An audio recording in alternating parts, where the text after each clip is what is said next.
Dhaka university में कायद-ए-आज़म उन्होंने वहाँ पे ख़िताब किया और उर्दू जो ज़बान है उसको वहाँ पे नाफिज किया कि पाकिस्तान की जो कौमी ऐलान किया कि जो पाकिस्तान की कौमी ज़बान है वो उर्दू होगी।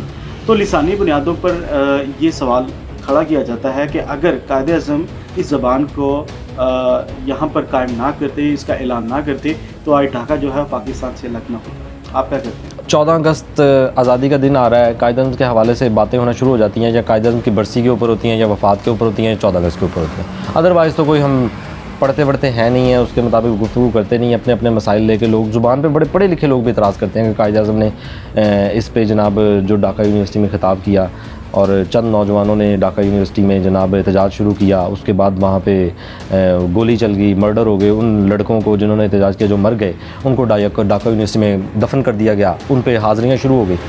बात यह है कि जब हमने आज़ादी की तहरीक शुरू होती है ढाका से, वहाँ से हमारी पाकिस्तान की आज़ादी की, जब वो आज़ादी की तहरीक शुरू हो गई और जब आपके लीडर ने, जो सारी दुनिया मुश्तरका तौर पे उसे लीडर मानती है, सारी मतलब जो इस रीजन के लोग हैं, पाकिस्तान और बंगाली सब मानते हैं हमारे लीडर थे, जब उन्होंने एक मसले का ऐलान किया, किसी सोच समझ के किया होगा ना, कोई साजिश तो नहीं ना कि कायद-ए-आज़म ने जिस रियासत को वजूद दिया उस रियासत के अगले साल ही उन्होंने उसके खिलाफ साजिश खड़ी कर दी है, उसको लिसानी बुनियादों पर मसला खड़ा दिया। भाई ये खुद वो लोग जो ढाका यूनिवर्सिटी में स्टूडेंट एहतजाज कर रहे थे, इनके अंदर ये लावा पक रहा होगा पहले से, वरना क्यों इतनी आपके घर जो मैं आऊँ आके मसाइल पर गुफ्तगू करूँ और आप मुझे अपना बड़ा समझते हो, अगर मैं कोई आपको समझाने के लिए गुफ्तगू करूं तो आप मान जाएंगे कि ये भाई हमारा बड़ा कोई अक्लमंदी वाला फैसला करेगा। जिन लोगों ने एहतजाज किया, मैं समझता हूं उनके अंदर पहले से ये आग जल रही होगी लिसानी बुनियादों पर, वरना क्या ज़रूरत थी। अच्छा, दूसरी अगर बंगाली बात करते हैं कि बाद में बंगाली ज़ुबान को सरकारी ज़ुबान का दर्जा मिल गया था, ये बात याद रखने की है।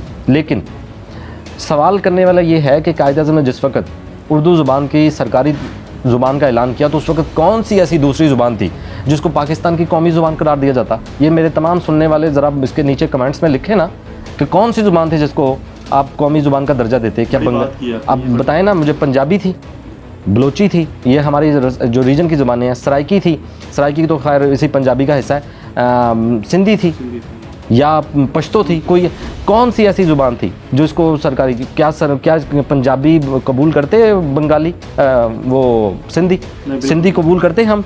जब हम एक दूसरे की ज़ुबान ही नहीं समझते तो हम उसको कौमी ज़ुबान का कैसे दर्जा देते? उर्दू वो वाहिद ज़ुबान थी जिसको ये दर्जा हासिल था कि इसकी तमाम रीजन में ये समझी जाती थी। आप आज भी अफ़गानिस्तान में उर्दू भी समझी जाती है, आज भी बांग्लादेश में भी उर्दू समझी जाती है, पूरे हिंदुस्तान में अगर उर्दू बोली नहीं जाती तो उर्दू समझी ज़रूर जाती है। उनकी सारी फिल्में जिनको वो हिंदी का नाम देते हैं वो उर्दू है। पाकिस्तान में तमाम खित्तों में, इसकी तमाम सूबों में उर्दू बोली और समझी जाती है। दुनिया की बड़ी ज़ुबान है और उसके बंगाली ज़ुबान को कैसे दर्जा दिया जा सकता था? अगर बंगाली कहते कि हाँ उनकी ज़ुबान को बाद में दर्जा दे दिया गया, वो ठीक था, लेकिन कोई ज़ुबान उर्दू का मुकाबला नहीं करती थी जिसको कौमी ज़ुबान कहा जाता। दूसरी बात, जो लोग ये समझते हैं कि कौमी ज़ुबान उर्दू नहीं होनी चाहिए थी, उनके नज़दीक एक और मिसाल मौजूद है। अगर अंग्रेज़ बरे सगीर में ना आते तो यहाँ की शाही ज़ुबान कौमी ज़ुबान उर्दू ही होती, क्योंकि मुग़ल अगर मौजूद होते तो वो उर्दू ही बोल रहे होते। वो उर्दू में, फ़ारसी से उर्दू में मुंतकिल हो चुके थे। जो आखिरी बादशाह जी, वो सारे उससे पहले उर्दू में मुंतकिल हो गए। अब बाबर का जो बाबरनामा है वो तो फ़ारसी ज़ुबान में है, तो उसके बाबरी, लेकिन उसके बाद वो मुग़ल चलते चलते उर्दू में आ गए, उर्दू शाही ज़ुबान का दर्जा मिल गया। उर्दू में पूरी सकत और पूरी ताकत थी कि वो कौमी ज़ुबान बन सकती।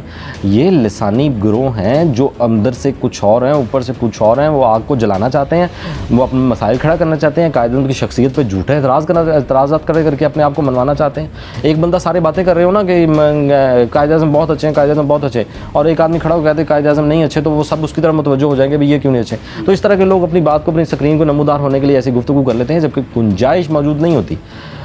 उर्दू हर लिहाज से ही कौमी ज़ुबान थी। बाद में बंगालियों ने जो वहाँ पे मसला खड़ा किया, बांग्लादेश वालों ने, मेरे ख्याल में उनको नहीं खड़ा करना चाहिए था। और पहली ही तकरीर के बाद मसला खड़ा हो जाए, आप अपनी बात को पेश करें।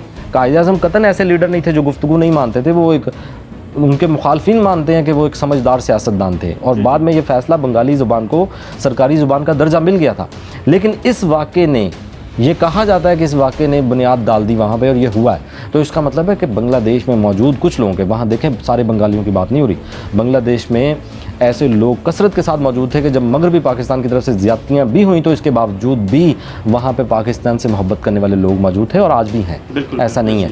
लेकिन ये लसानी बुनियादों पर जो मसला खड़ा करके खड़े हो जाते हैं ना, जुम्मा कायदे की शख्सियत पर एतराज़ात लगाते हैं, ये बिल्कुल गलत और एक गैर मंतकी बात है। इस बात का कोई वजूद नहीं है, ऐसे लोगों के लिए कोई गुंजाइश नहीं। वो मिसाल पेश करें, वो गुफ्तगू करें कि ये कौमी ज़ुबान होनी चाहिए, तो फिर तो बात बनती है। बहुत शुक्रिया अरब साहब, आपके वक्त देने का। आपने एक बहुत अच्छी बात की कि उर्दू ही एक वाहिद ज़ुबान थी, एक वाहिद हल था कि जो राइज की जाती और वही हुआ। और जो एक शरपसंद कह लें या जो लिसानी बुनियादों को लेकर इंतशार जिनका काम ही फसाद था ना, जिनका काम ही बाद में शेख मुजीबुर रहमान उन लोगों में शामिल थे एहतजाज करने वालों में, और वही बंदा शेख मुजीबुर रहमान आगे चल के बांग्लादेश की आज़ादी और बांग्लादेश को जुदा करवाता है। हम उसे रिहा करते हैं कि इस मुजीबुर रहमान साहब को रिहा कर दिया जब वो बरतानिया जाके बांग्लादेश की आज़ादी का ऐलान कर देते हैं। तो जो बीज, जिनके दिल में जो बीज होता है ना, वो एक ना एक दिन पौधा बन के ज़रूर निकलता है।